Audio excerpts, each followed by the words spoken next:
Hey guys, welcome to the BizCon show. My name is Brooks Conkle. I'm the founder of Gulf Coast BizCon, and our mission is to engage and educate small business owners, entrepreneurs, side hustlers. We believe that when these people connect, good stuff happens. And so our mission is to make these connections and get you connected with us and get engaged. So today I'm super excited. I have a friend named Michelle Pavanru, who's the executive director of Innovation Portal. And we're going to talk a little bit more about what that is.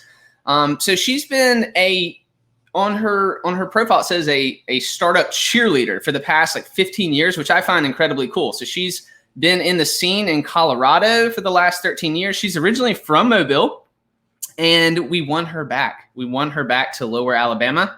So I'm really excited about that, and let's welcome her to the show. Miss Michelle, how you doing? I am great. Thank you for having me.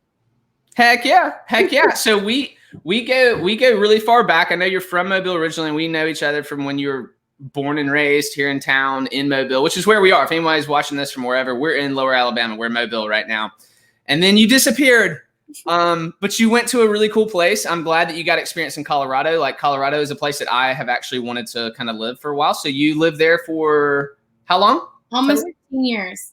Almost 15 years. Mm-hmm. Cool. And you've been basically kind of advising in the startup scene, like when you say cheerleader of entrepreneurs. That's really awesome. So just describe to us that experience that you had while in Colorado. So I left Mobile right after I graduated from South. Go Jags. I went to grad school in Denver and started working actually as part of my program with the Entrepreneurship Center there. And I eventually took over managing that program. And that was my first really deep dive into helping support entrepreneurs, whatever that means, right? And providing an environment where entrepreneurs can do the crazy things that they do and achieve milestones and have the cheerleading squad behind them, getting resources that they need, getting people around them they need, whatever that is. And so I was really lucky. I did that in Denver for a while. And then after living in Denver for about 8 years, I moved down to Colorado Springs, which is about 60 miles south of Denver. Cool. Heard that's a really cool place. Yep. It's beautiful.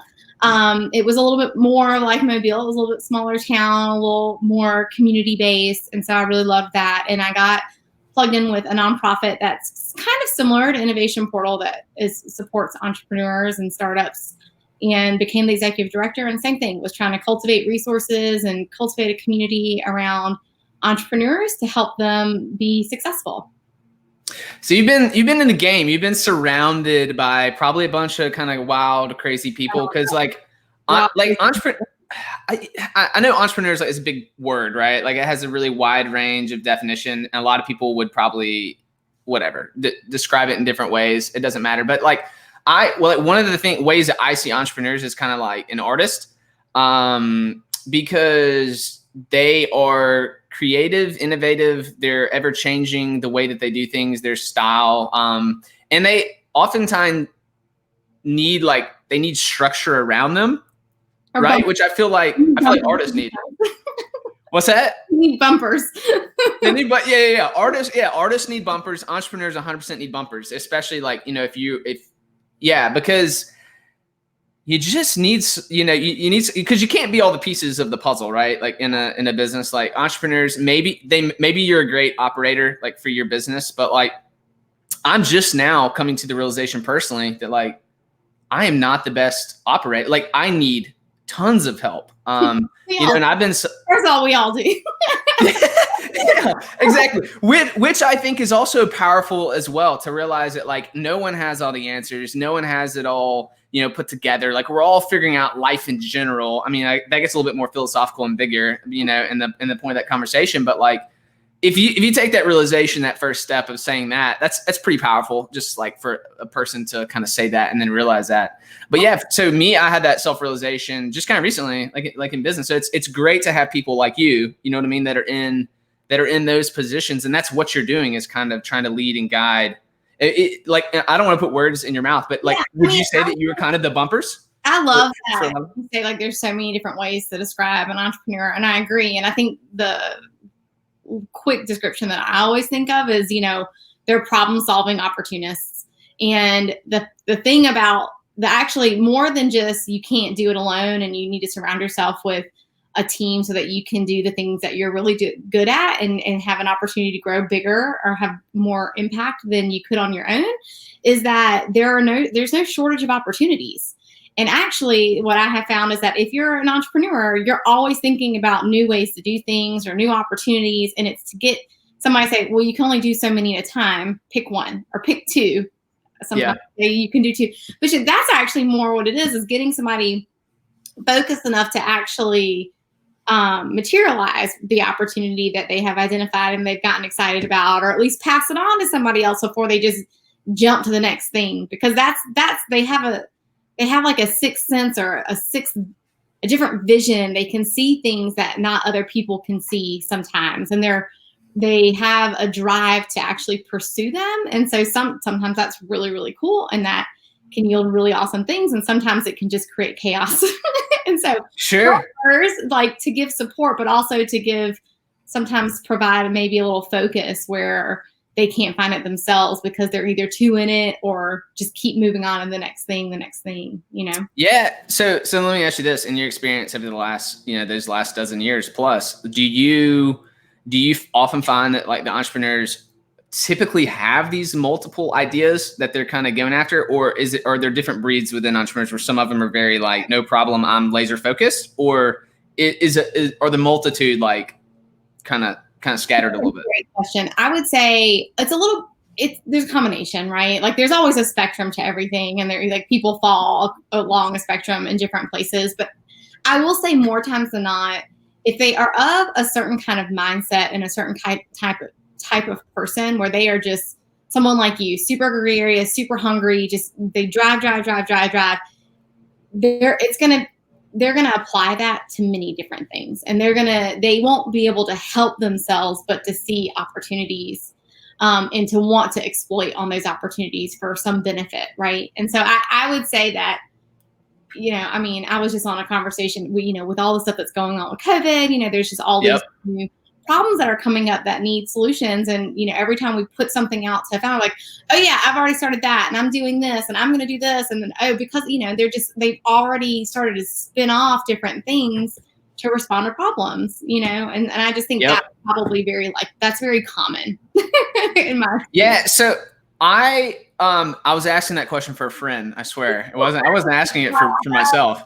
I was asking for other people out there. Well, because and I kind of say that because most entrepreneurs, obviously, like when they get the bumpers, they focus on something, they do it really well or whatever. But then there are others that want to focus on a number of projects. So like I'm one of those, and I personally admit that I know that things that I do, some of them like suffer because I don't have like the intense laser focus on some of the items. I'm just willing, on a personal, like philosophical level, I'm just willing to take that hit because like life is short, and if I find something really interesting, I want to attempt to like put it on my plate. Now, if it overflows, I have to throw something off, right? But like, my plate's full with kind of some different stuff. So is there hope for people like me? Well, so as a mentor, one of the very first things I try to identify when I'm working with an entrepreneur is, what is it that you want? What are you trying to achieve? And as a mentor, it's not my role to tell you what's right. My role is to remind you of what it is that you're trying to achieve. And if that's flexibility and excitement and new opportunities, then I'm going to say, well, go for it. If that's what you want and that's the way that you want to live your life. I have a friend, an entrepreneur, who does the deathbed test. And he basically, when he's trying to make a decision on something, his question to himself when he gets to a point where he can't make it or he's having difficulty making the decision is, what will, if I were on my deathbed and I made this decision this way, would I be proud of it? Or would I rather made a decision this way, or whatever. And so that is so good. He challenges himself that way to help guide those decisions, because sometimes it's time to let go. I mean, I've worked with entrepreneurs that won't let go of something that they probably should have let go a long time ago, and so I think there's a balance to that. But in the end, it's what are you trying to accomplish? And if it's not, and if you've started something, it doesn't mean that you have to finish it. You can pass that on to somebody even. Sure. You have a team of people that can do something like some people can have multiple things going on because of the network that they've built around themselves, or just that there's different capacities. People have different capacities, and so there's just some things are less intensive. They require less of you, and so I just think it's always just a balance based on what are you trying to accomplish, And that the deathbed test, that's so interesting. That's probably the coolest thing I've heard all day, the deathbed test. But like that, I feel like that could help you make hard decisions. Ones that, for example, dropping a project or business that you've been involved with or put so much energy into, right? Mm-hmm. Through that test, I think it can make it easier to make a decision. Or, well, I mean, they're all related. It's hard decisions, right? Like a financial decision or whatever based on it. Oh, well, I've invested so much time and energy. It's the same along the same vein. Mm-hmm. But if you're about to die, so what? Right. Just like, who cares? Do I feel good? Like, are there just 2 more things that I have to do before I can make this decision that I've exhausted? Like if I am debating letting something go, have I tried everything to make it successful? And do I know I'm at my wit's end with it, or do I really have something more to give to it? And I wouldn't feel good if I didn't just give it that try, Yeah. No, that's good. And I'm much more excited about this thing over here. And this thing is what's giving me energy, and this is draining my energy. And I want to go here, Energy. Energy is a big one to me. I mean, I'm with you there. If something is life-giving or life-sucking, right? Like that's just one of those variables that does not take money into account, for example, which is one of those measurements of success, right? Like in the business world and in capitalism, like it's like money in return. That one I just said doesn't even measure dollar bills, right? If something gives you energy and excitement versus sucks it out of you, I mean, I don't care what the dollars are personally. I'd rather take the one that gives me life and energy like every day. There are a lot of people that care, that I would say might have financial reasons as their number one priority to push something forward. Mm-hmm. But that's actually, in my experience, pretty rare. I say people are driven by other things. People are driven by accomplishment, by impact, by purpose. I mean, there's actually usually there's a need here and nobody else is filling it. So I feel like I need to, whatever it is. I think, people have their own story for why, and that's usually much more powerful. And it's not usually because I just want to get rich. And I mean, I work with people and there's no such thing as getting rich quickly. And and being an entrepreneur is difficult, and being a startup entrepreneur is even more difficult. And so, it's not an easy road to take. So you have to be driven by something pretty powerful. That's a good point. Nothing wrong with, getting paid well for what you put blood, sweat, and tears into, right? And bringing something into the marketplace. Like I want to make that clear personally. I'm sure it's like, that's a good, but that's interesting. That's not necessarily the number one, item on people's list that are wanting to create something or develop a good, right? Like you can do both. You can be profit and purpose driven. Sure. Or you can there's nothing wrong. I am definitely not one here to judge. I have made decisions in my life that were financially based, and for me at that time, Yeah, of course. And so I don't, early on, I don't know if I mean, I know when I was talking about you, I mentioned you're the director of Innovation Portal. So for people that don't know, it's basically like entrepreneurial hub in Lower Alabama, Southwest Alabama, I guess we could say, for the Lower Gulf Coast. Is that correct? Kind of Gulf Coast region. I think we're based out of Mobile, sure, but the next big hubs are Pensacola, New Orleans, and Montgomery. And so I say we kind of cover everything between here and those places. Yeah, and you're like networking with people. Actually, one of my friends over in New Orleans, I know y'all connect. He made mention that he connected with you guys. So I was like, oh, cool, that's awesome that y'all met. So he runs a conference over in New Orleans, and so the more we can expand and create those bridges, the more successful we are at accomplishing what we're trying to set out. So. Yep. And as we're in the middle of quarantine, COVID-19, like we're seeing that the world is, obviously more easily to connect, even though we already knew it was easy to connect, but like you and me are recording this at the end of April 2020. And so we're still technically in the middle of quarantine. And so that's infinite numbers of Zoom calls and such. And so much easier to connect with people, right? Like all around the country and the world. Corey is our director of operations, and he runs all of our programming out of Innovation Portal. He's amazing. And I was telling him the other day, I was like, the word local has changed for us. because, we're very focused on Mobile, and we want to drive economic health in Mobile. And we do that by, like I said, bridging with partners outside of our, adjacent to Mobile, if you will. But we're having more of those conversations because we can't, we don't have the same boundaries. We're saying, oh, well, let's do more statewide initiatives. And, we're having conversations with our friends in Tuscaloosa and Birmingham, and things like that are becoming more regular than being just because, we're usually physically engaged. And so there's boundary with that. And now that has been removed, it actually has made our reach farther. And it's been interesting. And you're right. I don't know, why didn't we do this before? We had all this technology, we had this ability, but we were focused differently. We got used to working a certain way, I think, is really what it is.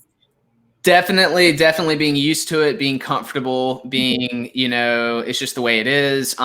Even though we like to say that's not how we think, that still is what we were doing, right? Sure.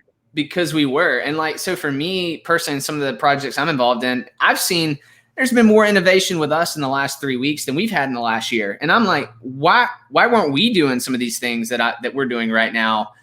It was all here. The technology was all here. It was all simple to do.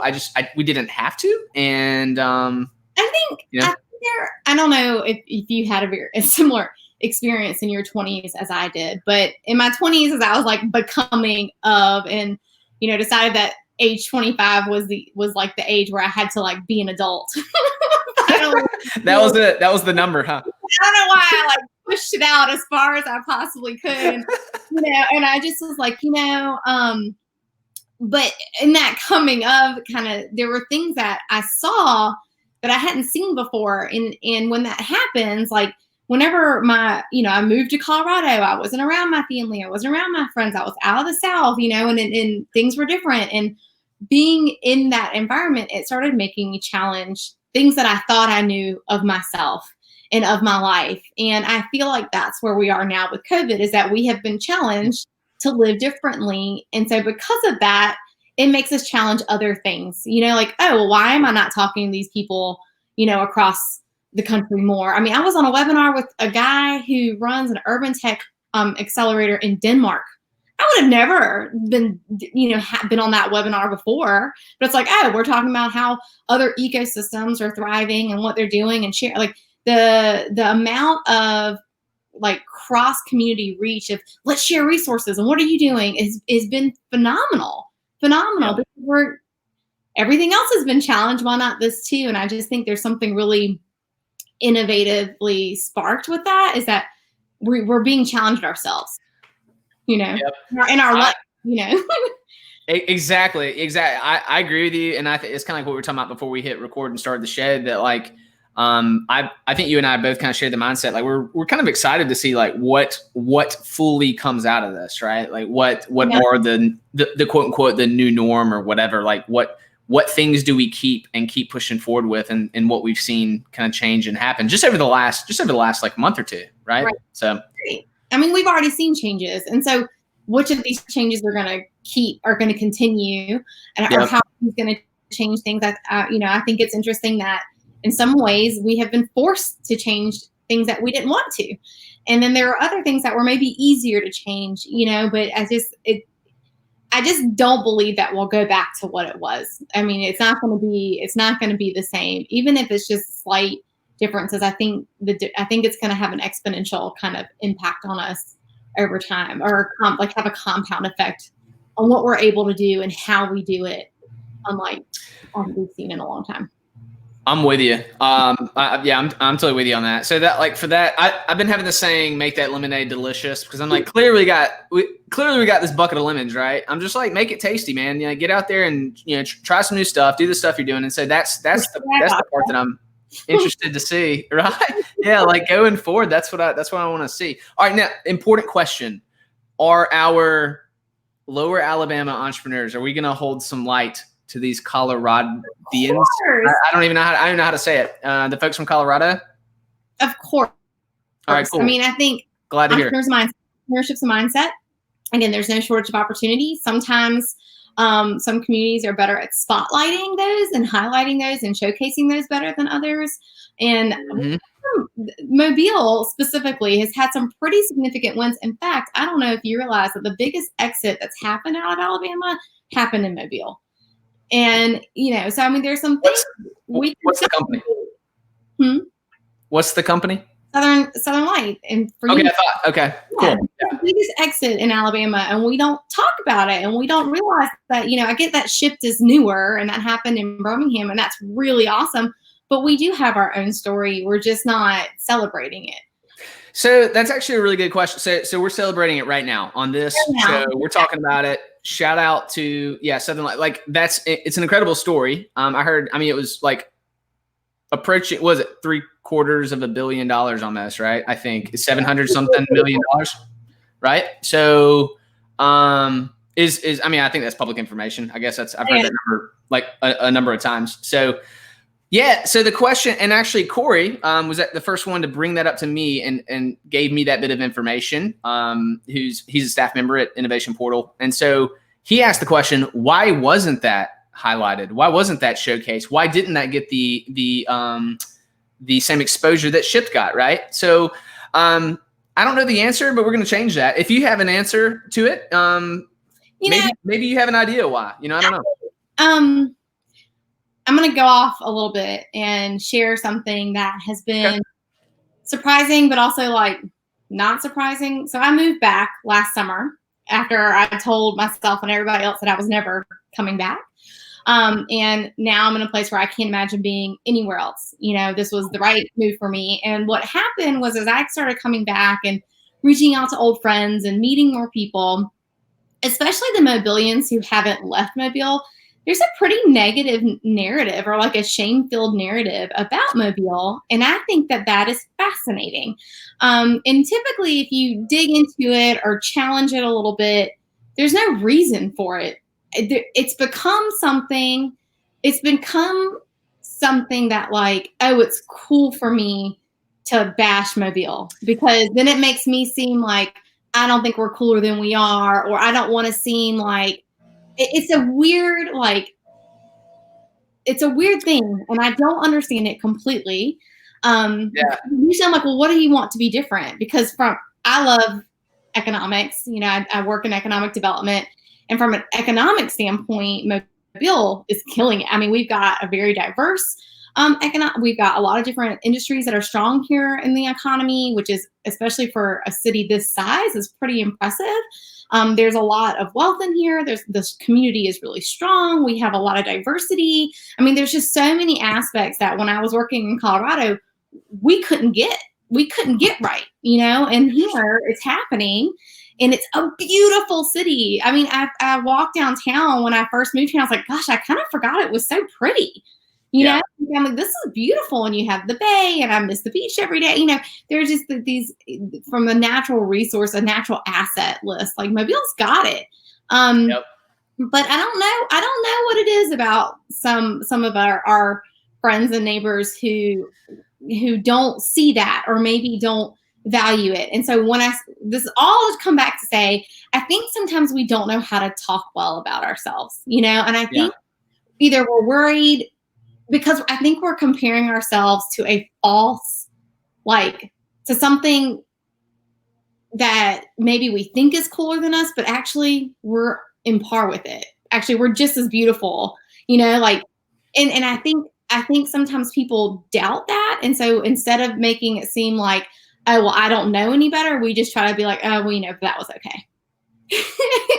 So we discount our wins and our beauty and the things that we have that make Mobile wonderful, because we're worried that if we give it praise, somehow it won't light up elsewhere, or hold that weight somewhere else. Where I'm here to tell you, and I mean, I only lived in Colorado, but I'm here to tell you that we got a lot to be proud of, and there's a lot of really great things here, and we need to not be ashamed of being proud of that, because it's pride worthy.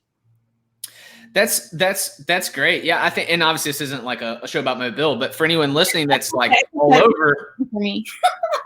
Do what? Say that one more time. For me, I chose to be here, and I don't know how, after saying never for 15 years, and I can't help but to see all these things. And so I want everybody else to be excited about it too.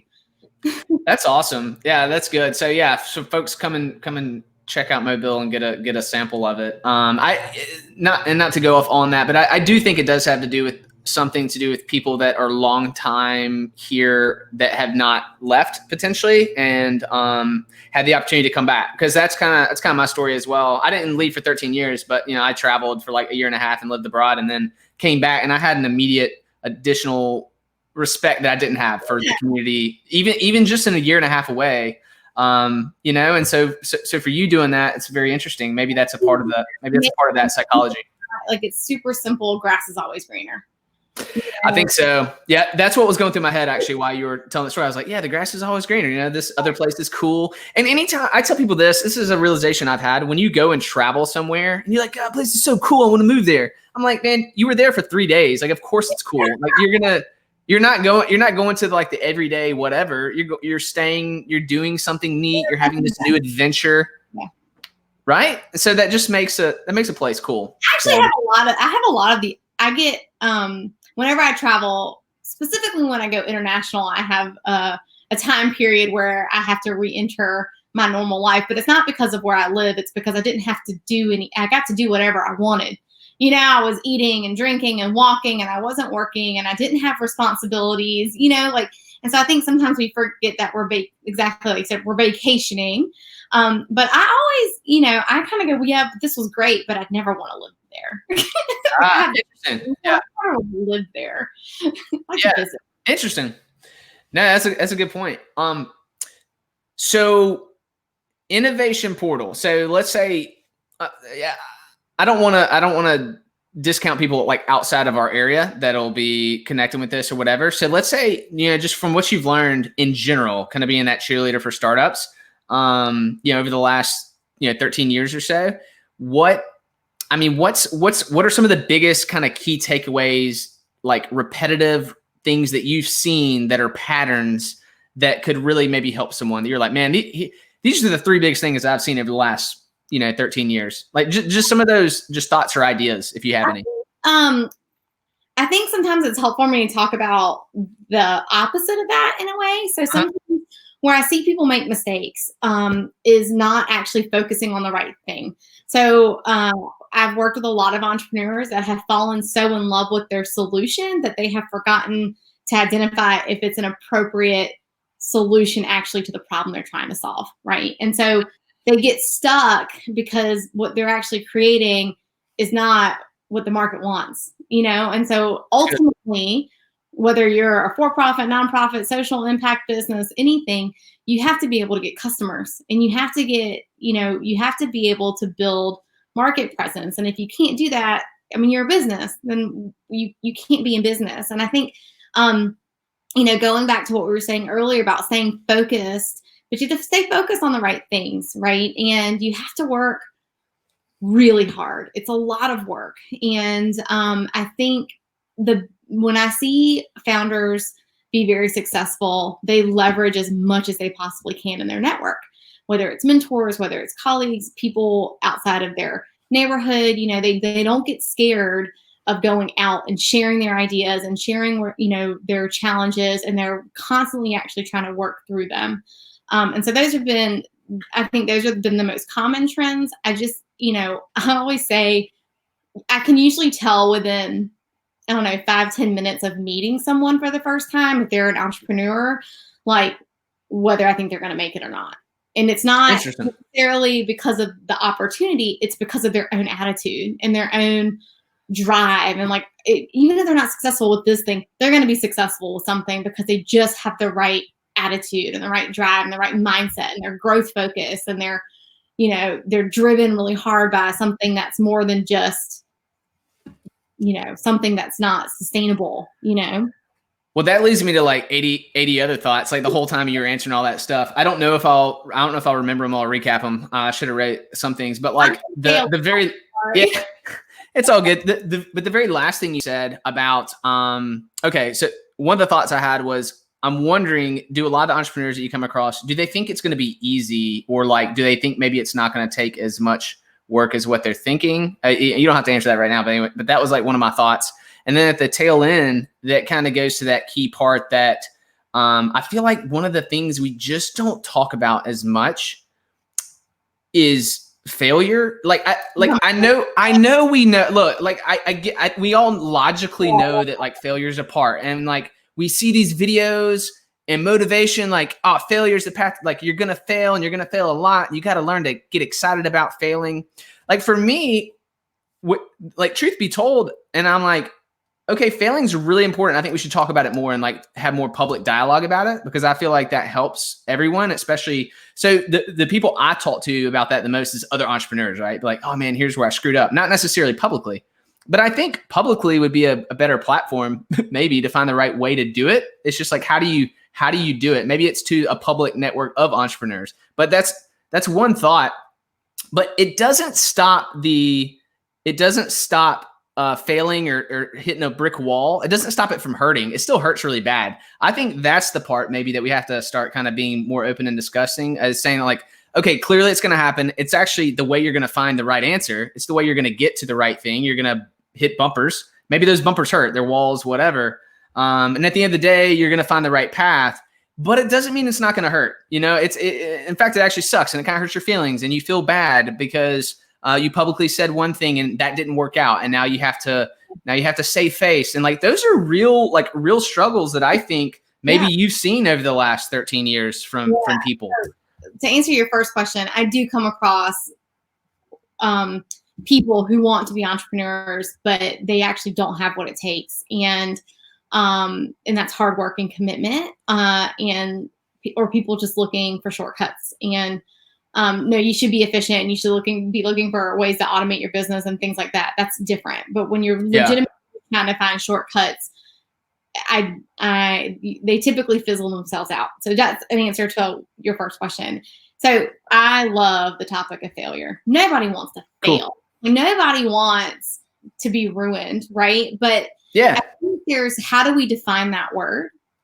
And if we say, you know, and I think of small failures, I think of big failures, and I think what's actually telling, I think of them as lessons, right? Like failures should be lessons learned.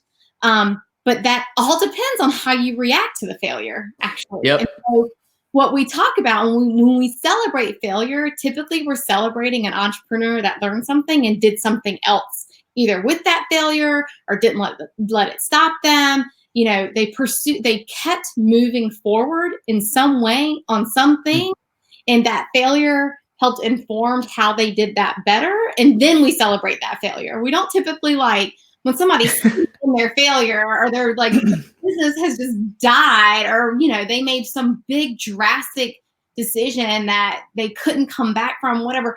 That's not when we celebrate failure, you know? And I think there's got to be some compassion, but also some patience with that, of like, okay, give them time to learn the lesson. You know, like it doesn't usually come right. Sometimes you're, you know, we've all had those moments where as soon as something comes out of your mouth, you're like, shouldn't have said that, you know, shouldn't have said that one. Yeah. Immediately know it was like not the right thing. And I would argue kind of, it's very infrequent that there is one right thing or one right way. And the thing about entrepreneurs that I respect the most is their ability to take risks and to move forward to get the information that they need on, was this the right move or was this the wrong move, and what do I do with it? Right. And I think there's a lot of bravery in that, but I also think there's a lot of challenge in that, and making sure that you're focused on everything I do should be giving me information on whether or not I keep doing this, I change it over here, that was a terrible idea, we need to nix it, like whatever. Like, you should be getting information along the way. You should be gaining lessons learned along the way and using that to only improve yourself, whether it's the same venture or one 5 years down the road, you know, or, you know, how you apply it might be different. But very, in the startup world, 1 out of 10 startups are successful. That's 9 failures out of 10. And it is commonly known that founders, their second go round, are far more successful than the first thing they tried to do. And even more, like the rate of success is higher if they try a third thing, right? Because you're learning so much and you get seasoned as you go. But if you stop after the first one, you didn't do, and if you don't do anything with the lessons that you've learned, then you stop. Good point. You can't carry them forward, right? To the next project. Yeah. We don't celebrate stopping. That's the thing, is we celebrate adversity. We celebrate people rising up in the face of adversity, and we celebrate those who didn't allow themselves to be beaten by whatever it is, bad decision or bad whatever, like people who can just take that information, grow stronger from it and keep going. That's what we celebrate. So there's the whole notion of like fail forward. Yep. It's gonna hurt, you're gonna scuff up your knees, but it all depends on how do you get up, shake it off, and move forward.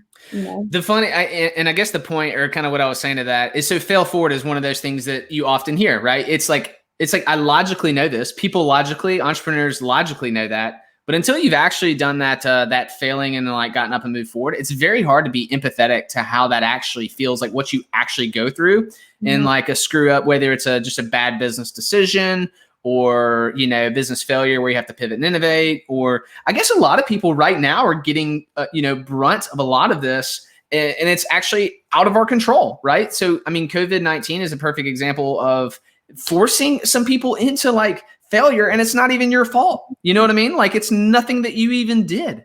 And so, but I think when I was doing corporate sales, something that I was taught was, when you do sales, you're going to get a lot of no's. I mean, I lost so many contracts. I got hung up on constantly, whatever. And my boss, like a lot of people are scared of that. They're intimidated by that, or they're demoralized by that. And he would challenge us to go for the no. If you go for the no, then you're expecting it. And so if the answer is no, you can brush that off. You've got information, not to waste your time here anymore, and you can move on. Or you go, oh, I tried this. I tried talking to him this way and it didn't work. I'm going to try it a different way this next time. And if it's a yes, then you just get to build off of that. But instead of avoiding the no, if you go for the no, you're much more likely to not be beaten by the no. Gotcha. Yeah. It's interesting. Well, what, I don't want to keep you forever. So is there something else I should have asked you that I didn't, that you're like, man, I want to share X? Can I do shameless plugs? 100. So like after this question, and we can go ahead and jump to this, but after this, what I would do is absolutely say, how can people connect with you guys and Innovation Portal? But like, you can do all of that together if you want.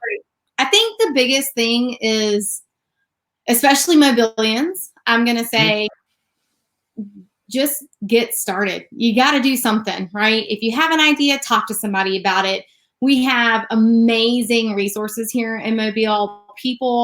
I've never worked in a community that was so supportive of one another. And so because of that, it makes our resources stronger. And, I have access to a lot of great leaders in this community that have done something that can help you. And so I think you just got to start talking about things, and you got to get out there, and you just got to do something, right? Like get started on whatever it is. That's good. It's like simple. It's like really simple advice, but it makes so much sense. Like you can do all the research or rah or whatever and feel so good about what you're going to do. But until you actually take a real step and like do something, you're not really doing anything, right? I mean, I guess you're just doing all the prep work or all the the planning. So that's good. Common adage: get out of the building, go do something. Yeah, go do something. Go do something. All right. So how can, if people want to connect with you, Innovation Portal, you directly, Innovation Portal, your team, whatever, what's the best way for them to do that? I love email. So you can either info or Michelle at innovation-portal.com. Innovation-portal.com is as our website, and you can get a lot of information there. We are building a 30,000 square foot building downtown Mobile that is going to open sometime this summer. And we're going to have a lot of fun. I like to have fun, if nothing else. And so I encourage everybody to come by and say hi. And if you are thinking about something, if you're scared about something business related and you need somebody to talk to, you can call me. And I can talk you off the ledge, or I know some really great people who can help you move forward. Love it. Love it. Excited. I'm excited for Innovation Portal to be the building to be fully, finished and launched. I know a lot of people in the community are, and that's great. Well, Michelle, thanks for taking the time to chat with me today and have a conversation about the crazy world of entrepreneurship and your leadership. And we appreciate what you do. It's good to be back. Thank you. All right. Talk to you soon. All right, bye. All right, guys. So that was Michelle with Innovation Portal. So excited to have that conversation with her. She's incredible. Great leader for our area for Innovation Portal. Excited that she's bringing her leadership back to Lower Alabama. Really, really pumped about that. So, and if you guys want to connect with what we're doing and see more interviews and podcasts with people like Michelle, just go to GulfCoastBizCon.com. You can also get connected with upcoming events that we have. And we will see you guys on the next one. Take care.